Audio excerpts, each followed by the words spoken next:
Dear ladies and gentlemen, 3 decades ago, great political events for freedom and for the expression of opinions have reshaped Europe. We are talking about the Baltic chain, we are talking about the fall of the Berlin Wall, and we are talking about the end of communism, the end of dictatorships, and the beginning of freedom. I'm very honored to talk today with Irakli Kavtaradze, who was from 2004 to 2012 member of the Parliament of Georgia, and Irakli is also an expert in foreign relations. He's a networker and also he is active within the civil society, recently as director of the Freedom Academy of Georgia.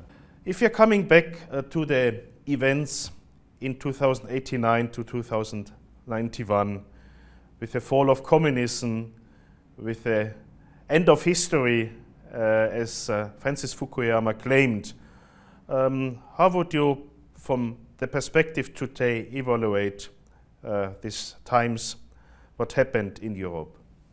Thank you very much. Thank you very much for having me in this really very interesting project. To get back to your question, of course, I would say that I don't think that I will be something very, will say something very extraordinary, which is not said before. But of course, from Georgian perspective and how I see it, yeah, of course, it was something very impressive that shaped new Europe, let me say. And of course, this was something that also has changed geopolitics of the world, because EU has become much more stronger, and Europe as a project has become the vital and more important player, global player, I would say. And on another hand, when it comes to the Eastern Europe, of course, it is something that brought independence and we just not independent, but we regained our independence back. And the collapse of Soviet Union was something from this dimension very important event that after some decades of occupation, we freed ourselves from this type of communism era, which more or less stemmed not very good signature to our societies, but luckily more or less for example, when it comes to the Baltic states, of course, you managed to embark to this big European project. Georgia, Ukraine, and some other Eastern European countries still are struggling on this big war. But how to say, generally, Europe, the project as such, is great.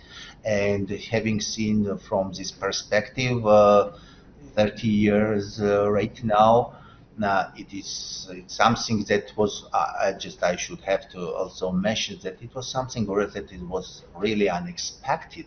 Of course, when we speak about the fall of the Berlin Wall, I just presume that not many experts could even 1 year before could have predicted that Berlin Wall would go down.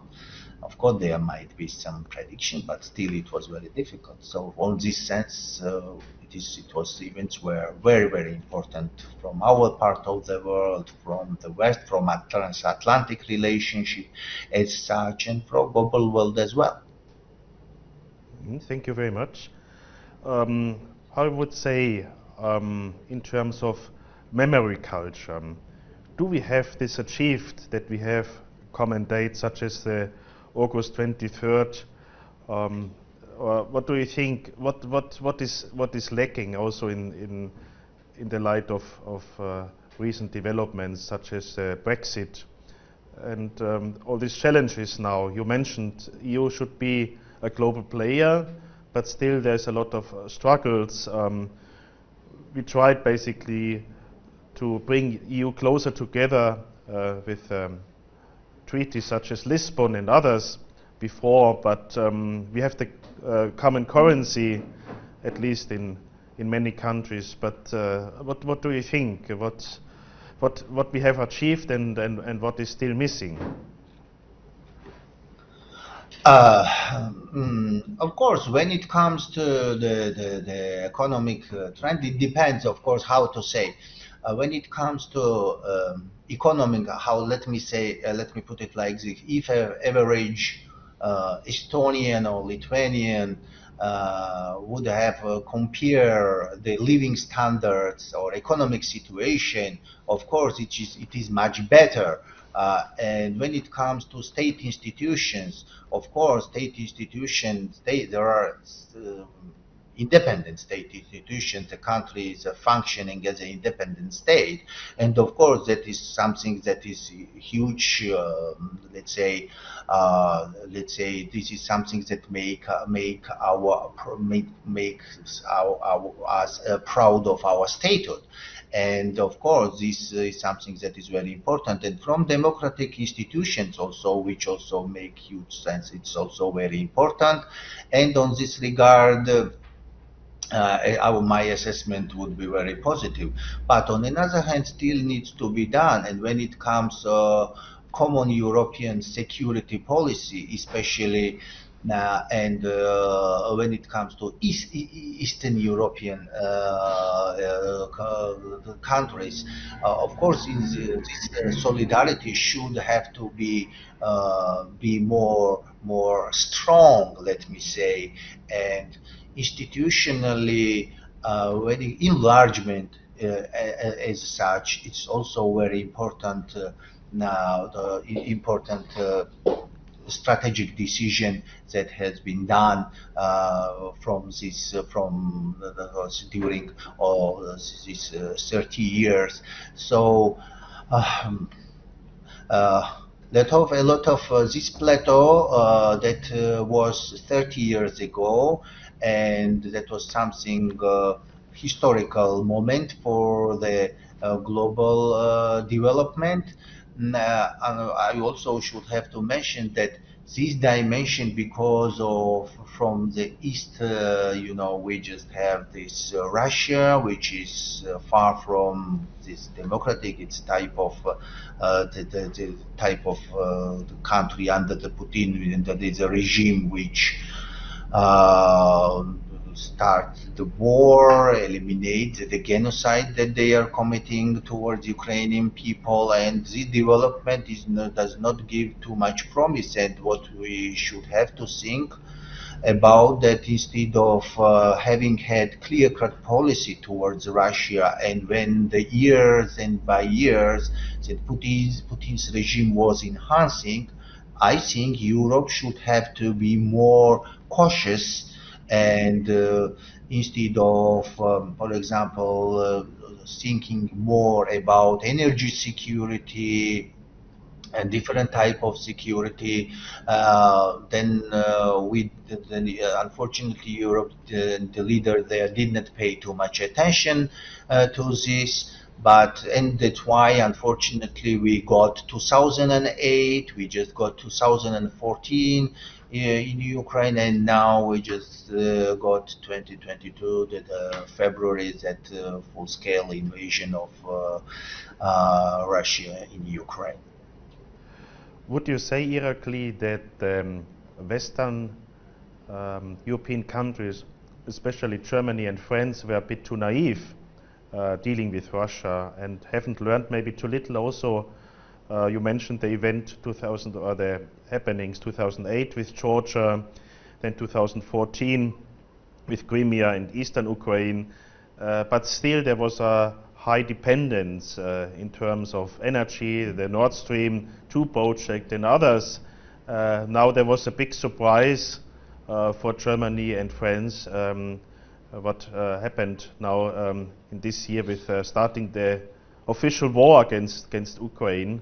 So would you say that the Western European countries, maybe they were too much fixed on the past before the events even 1989, 1991, and they were thinking you still can deal with Russia, you can establish a mutual relationship, you can even build up a trust, you can understand Russia, you can understand leader Putin, or how would you evaluate this surprise which was coming now in 2022 in this? Okay, the Russian invasion of Ukraine has been rightly recurred to many as a Georgia playbook of 2008, when my country was the first sovereign state to stand up to Russia's brutal aggression. While Putin's intentions have been very clear, since then, sadly, the world did not draw any lessons from 2008 war and not only continued business as usual, but even increased its business ties and energy dependence on Russia. The short-lived First Democratic Republic of Georgia, thwarted by Soviet occupation in 1921, has turned Georgia away from democratic West for exactly 70 years. Russia's continued efforts to retain its domination on Georgia and the whole region, ethnic cleansing, economic and energy blackmail and pressure in 1990s has kept Georgia as a failed state that prevented the country from catching up with our Baltic friends who had a longer history of independence and managed to embark on a fast track of democratic transition after regaining independence. To this regard, to get back to the question to the friends, of course, it was a huge mistake because worst thought that this appeasement policy would have worked, and apparently when we climbed and we tried to explain our Western partners, especially in 2008, that this is not the end of the story, sometimes we were, and I personally traveled with former President Mikhail Saakashvili, who just because of his emotional character, that something that he was trapped and Georgia somehow exaggerated. Sorry, but it was victims that who somehow shared the some type of blame on the war that was exposed by Russia to Georgia. And of course, it was a good lesson for Putin to advance further. And in this, I remember that leaders by the time who were the leaders, they just had some type of reservations and they were not too vocal, and that was mistake, obvious. And of course, it was mistake.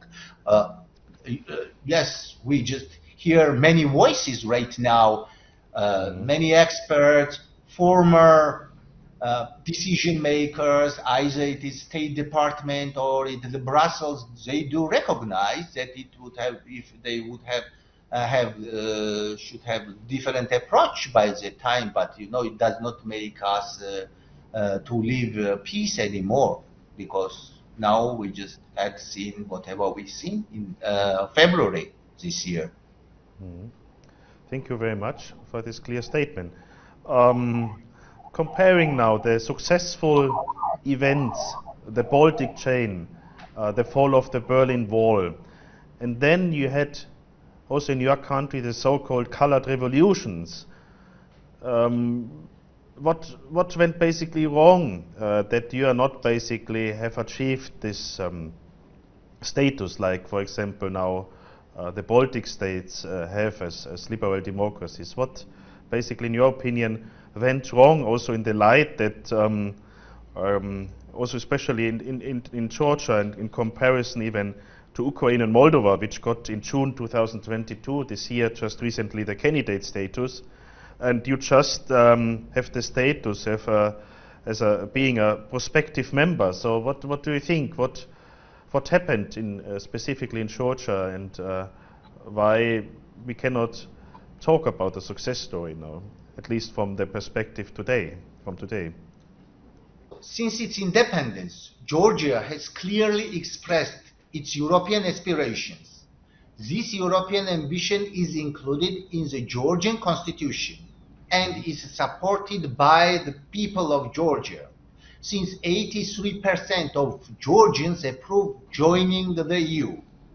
This has been a driver for a number of key reforms founded on European values and standards. The European integration requires reform, and the reforms require a clear goal of integration and the belief that this integration goal can be achieved. No integration will take place if a country is not able to carry out fundamental reforms. But the situation in Georgia suggests that Georgian people want to integrate, but the government is reluctant to carry out the necessary reforms. It is especially frustrating to see that Georgia, once an Eastern Partnership frontrunner in democratic reforms, now fails to meet the criteria for further advancement on its European path and was not granted a candidate status together with Ukraine and Moldova. The EU institutions have emphasized the democratic backsliding in Georgia over the last years. The European Commission has laid out the priorities to be expressed by the Georgian government in order to enable the country to move forward on its European integration. As voiced by the Georgia's friends in the European Parliament, now already by the European Commission, the major challenge Georgia is currently facing is the oligarchic rule, exercising excessive influence of vested interests in economic, political, and public life. Therefore, the EU calls on Georgia to implement the commitment to de-oligarchization that will lead to necessary democratic reforms such as independent judiciary, free and fair elections, end of political persecution against political opponents and free media, fighting corruption and organized crime, unite forces for a clear and steadfast democratic agenda. And the third president of Georgia, Mikhail Saakashvili, is still in prison in grave health condition, and the most prominent opposition media manager is also in prison on trumped-up charges. What is happening? Hundreds of thousands of Georgia rallied in Tbilisi following the European Council decision not to grant Georgia the EU membership candidate status, the biggest public protest in Georgia's history since 1980s independence movement. The protest demanded Prime Minister Garibashvili to resign over the failure to bring Georgia to a new stage of EU integration. The Georgian government, which is responsible for the democratic backsliding and consolidation of billionaire Ivanishvili's oligarchic rule in the country, has launched another disinformation and smear campaign against political opponents, civil activists, as well as Georgia's international partners. To my utmost regret, the Georgian government has done everything to distance the country from Ukraine, refused to join international sanctions against Russia, refuses to mention genocide, attacks President Zelensky and the government of Ukraine, as well as long friends of Georgia on both sides of Atlantic, on a daily basis, including the US senators, members of the European Parliament, and repeat very Russian-style disinformation and defamatory propaganda against political opponents and Georgia's international partners. And here also come, and I should have to mention that some mistakes on EU side. Instead of being vocal with critical voice, especially in recent years when reforms were stalled by the government, when democratic backsliding was obvious, when state capture by oligarchy was obvious, and demonstrated clear sign that all state institutions were instrumentalized to suppress democratic voice, by undemocratic means, then you missed a clear-cut policy towards Georgia. And now we have got the situation when current regime, which holds huge administrative and financial resources, harshly attacks all EU institutions, brainwashes society, and blames Georgia's key strategic partners such as EU and United States for interfering in Georgia's sovereign democracy. And I should have to remind you something, the wording sovereign democracy, and dragging Georgia into war with Russia. That is a propaganda that comes from these current authorities. So after having been evaluating these 30 years, nowadays in 2022, despite all those changes, the Rose Revolution, of course, it was something Georgia had to work hard, and we just worked hard to prove our Europeanness after 2003 Rose Revolution with drastic reform, pro-EU, pro-NATO agenda, defeating corruption, crime, boosting economy, attracting foreign investment, and becoming a role model for democratic reform for the countries, not only in post-Soviet states such as Ukraine, Moldova, but also in other parts of the world. Such transformation has led to defining the skepticism over the Europeanness of Georgia. So, yes. So coming to the last basically question, the point is what you brought in now is the information war, and basically the Estonian composer Jüri Rainvere just recently was writing that Ukraine is successful only in dealing with the Western countries.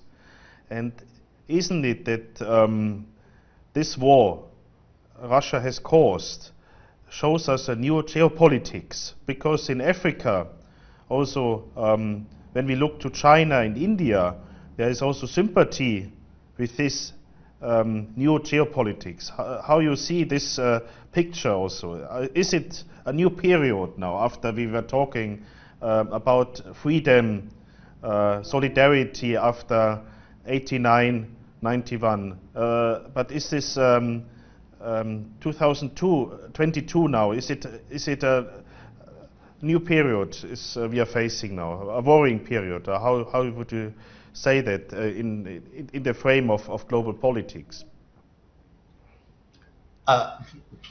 Of course, it's something that we let me just evaluate and just to bring to your attention the very clear, and I want to try to be as clear as possible. Unfortunately, 30 years after regaining our independence, we, Georgians and Ukrainians, are still fighting for freedom, which is still threatened by Russia's century-long imperial policy. Today, all, be it the Russia's neighborhood, Europe, or the whole world, are at the crossroads when it all has turned black and white. We all are making the choice of our lifetime and for the generations to come. Today, our fate is decided in Ukraine, and we all have to choose whether we stand on the side of the good or evil. That's how we see it nowadays. This is something, it is very simple, it's very precise, and of course, Russia spends huge resources to overcome not only the military means, that's what I mean. It is also the hybrid war that he just carries out, and all the components are involved in these affairs. And of course, we should have to struggle. And here is the solidarity and unity that unity should have to come from Europe. And luckily, this war, the recent war, has once again clearly showed us that this transatlantic cooperation and support to Ukraine finally lead, but it's still prolonged. However, very needed, very efficient, and that is something that will challenge Russia to expand its post-military, post-imperialistic approaches. And Putin was always open when he stated in Munich conference and then 2008, and he spoke about it publicly, and that we have to challenge it. And this unity, transatlantic unity, will definitely challenge him, and it is very important that all civilized world, especially we who live in a neighborhood, will be very cautious. And once again, it clearly, this recent war with Ukraine also showed that the security, freedom, democracy are not granted, and it is challenged not only in Russia's immediate neighborhood, but it's in the West, old Europe also, it quite easily be challenged, and there are some instability, main source that comes from Russia, which may bring an interference in the elections, in many other areas of and the pillars of democracy. It is obvious it is policy and the source of instability that comes from current Russian regime. I would say it's a fascist regime. Otherwise, people are, they are escaping people. They can't speak about anything at all. What's going on? People in Russia, to my knowledge, they are afraid even to speak about the war publicly. Even they are afraid to speak in the home, in their private apartments, to speak about some certain developments, what's going on there. Thank you very much, dear Irakli, for your thoughts, for your insights, and especially for your clear opinions in the year 2022, which has shocked us very much.